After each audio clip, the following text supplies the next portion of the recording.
Un sol plus que mouillé, à peine 15 degrés en sortie de précipitation. Ce matin, on se serait pratiquement cru à la Toussaint. Et la conséquence au camping d'Amboise, ce sont les touristes qui sont obligés de revoir quelque peu leur programme, à commencer par ce cyclotouriste hollandais. La nuit dernière, ça allait encore, mais ce matin, il pleuvait, alors je suis resté dans la tente. Maintenant, ça s'est calmé. Je vais donc aller à Amboise acheter un petit livre. Mais s'il pleut à nouveau, je vais devoir rester dans la tente et je vais être obligé de lire quelque chose. Je ne sais pas.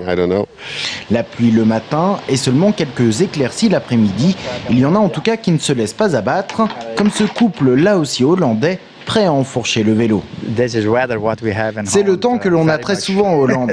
Le programme est d'aller vers l'est en longeant la Loire. Et du côté des enfants, on a toujours une solution de repli.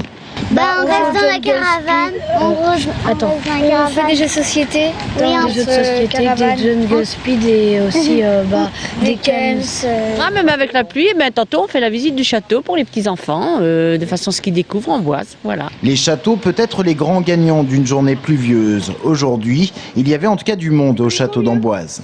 Un été pluvieux, c'est des châteaux heureux. Bon, voilà, c'est une formule un peu simple. C'est assez peu sensible parce qu'on est dans le fil de ce début de saison. Ce début de saison est caractérisé par plutôt du beau temps et une bonne progression de notre nombre de visiteurs. Ces jours derniers, en fait, n'ont pas été modifiés dans cette tendance par la météo.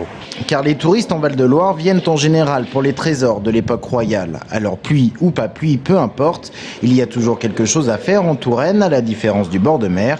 Simplement, les clichés sont quelque peu blanchis.